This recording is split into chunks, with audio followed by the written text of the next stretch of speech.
SSC সোনামণিরা এই টাইপের সার্কিট দেখলে কি মাথা ঘুরে? কোনো মাথা ঘোরার কারণ নাই। এই টাইপের সার্কিট আমরা জাস্ট সেকেন্ডের মধ্যে সলভ করে ফেলতে পারবো। জাস্ট দেখো ভাইয়া কি করে। সো এই টাইপের সার্কিট দেখা মাত্রই আমি দেখতে পাচ্ছি যে এই দুটো কিসে আছে, প্যারালাল আছে। সো এই দুটো যেহেতু প্যারালাল আছে তাহলে এই দুটোকে আমি এক করে ফেলতে পারি। কিভাবে এক করে ফেলতে পারি? এটা হচ্ছে 20 ওহম, এটা 500 ওহম। তাহলে দুইটা মিলে প্যারালালের ক্ষেত্রে আমি যদি তুল্য রোধ বের করি সেটা কত আসবে? 5 20 100 ডিভাইডেড বাই 20 যোগ 5 25। তাহলে 100 বাই 25 কত? 4। তাহলে এই দুটোকে রিপ্লেস করে ফেলতে পারি আমি জাস্ট 4 ওহমের একটা রেজিস্ট্যান্স দিয়ে। তাহলে দুইটাকে কিন্তু আমি একটা রেজিস্ট্যান্স দিয়ে রিপ্লেস করে ফেললাম। দেন এরপর 4 আর 1 কিসে আছে? সিরিজে আছে। যেহেতু এই দুটো সিরিজে আছে তাহলে এই দুটোকে এক করে আমি কত বানাই ফেলতে পারি?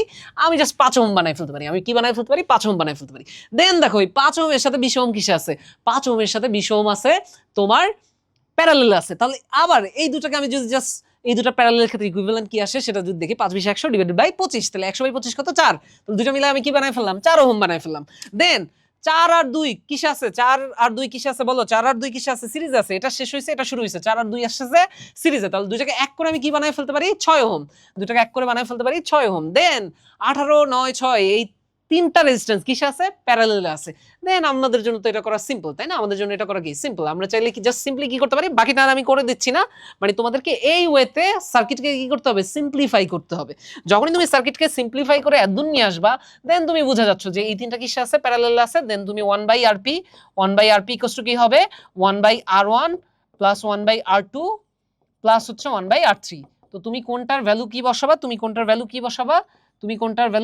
তুমি প্রত্যেকটা ভ্যালু কিন্তু বসায় দিতে পারো, তাই না? তুমি প্রত্যেকটা ভ্যালু বসায় দিতে পারো। R1 এর ভ্যালু হচ্ছে 18 বসাবা, আর R2 এর ভ্যালু হবে 9, আর R3 এর ভ্যালু কত হবে? এটা হবে 6।